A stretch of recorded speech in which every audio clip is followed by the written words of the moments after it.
Ahoj a dobré ráno v egyptskej arabčine. Ako sa pozdravíme a povieme ahoj a ako povieme dobré ráno v egyptskej arabčine? Naučte sa s nami tieto pozdravy.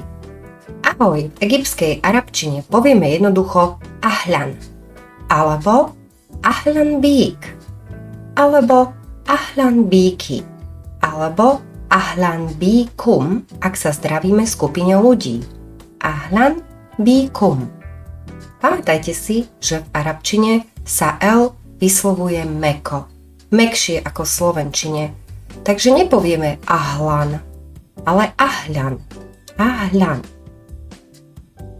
A ako sa povie dobré ráno v egyptskej arabčine? Ráno sa povie sabah a dobré al-khair.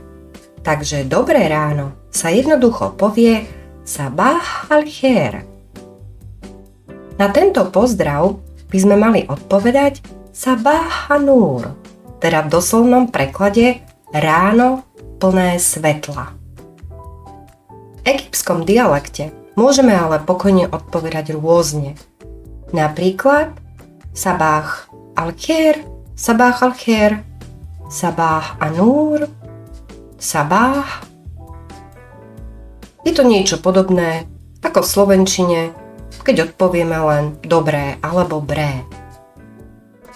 Takže dobré ráno môžeme povedať sabah al-khair, teda ráno dobré, a odpovedať sabah an-nur, teda ráno svetelné, teda ráno plné svetla.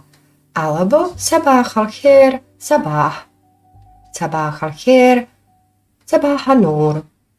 Alebo jednoducho proste povieme sabah.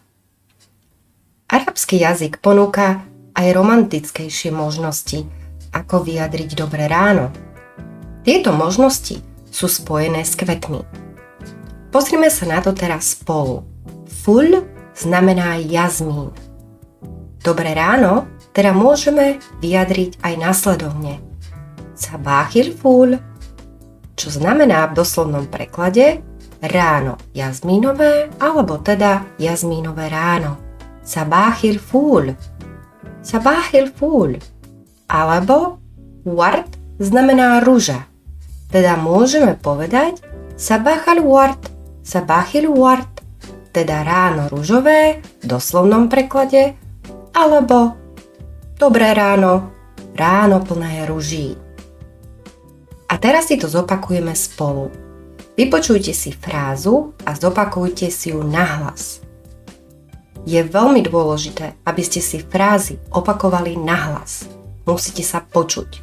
Len tak sa tieto frázy stanú vašimi. Začíname. Ahoj. Ahlan. Ahlan. Ahlan bík. Ahlan bík. Ahlan bíky. Ahlan bíky. Ak sa zdravíme v skupine, ahlan bíkum. Ahlan bíkum. Ráno, sabah. Sabah. Dobré ráno, sabah al-khair. Sabah al-khair. Dobré ráno, sabah al-khair, sabah al-khair. Odpoveď ráno plné svetla, alebo teda odpoveď na dobré ráno, sabah an-nur, sabah an-nur. Jazmínové ráno, sabahil ful, sabahil ful. Ráno plné kvetov, sabah al-ward, sabahil ward.